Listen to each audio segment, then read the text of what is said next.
నల్లమల్ల గుట్టలు తెచ్చి నా చేతిలో పెడితే నార్త్ ఇండియాకు మోసుకపోతా అన్నాడట వెనకట ఎవడో. అగో అట్లనే ఉన్నది కర్ణాటక రాష్ట్రం మంత్రి కథ. పాకిస్తాన్ కు మనకు నడుమ కయ్యం రోజు రోజుకు ముదురుతున్నది కదా. యుద్ధం చేసి వాళ్ళను సిత్తు చేయాలి అన్నట్టు దేశ పబ్లిక్ కూడా కోరుతున్నారు కదా.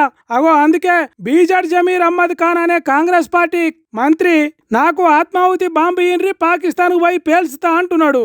నేను సచ్చినా పర్వాలేదు ఆ దేశం మీద యుద్ధం షురూ చేస్తా అంటున్నాడు.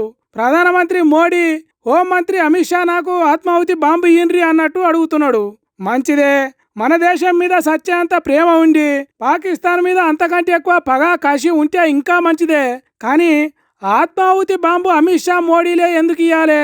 పాకిస్తాన్ మీద అంతగానం పగ ప్రతీకారం ఉంటే ఎట్లనో ఓ తీరుగా బాంబు సంపాదించి దాన్ని ఎవరకు తెలవకుండా పాకిస్తాన్కు తీసుకుపోయి ఒంటికి తలిగించుకొని పేల్చుకోవాలి.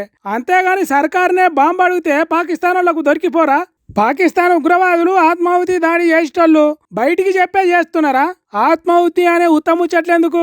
యుద్ధం అనేదే వస్తే సైన్యానికి సపోర్ట్ చేయండి, ఈ దేశం కోసం దండాడుండ్రి, అంతేగాని ఆత్మాహుతి గీత్మాహుతి అని ఉద్దర ముచ్చట చెప్పకుండ్రి అని కామెంట్లు రాస్తున్నారు మంత్రి గారి ఆత్మాహుతి బాంబు ముచ్చట తెలిసిన పబ్లిక్.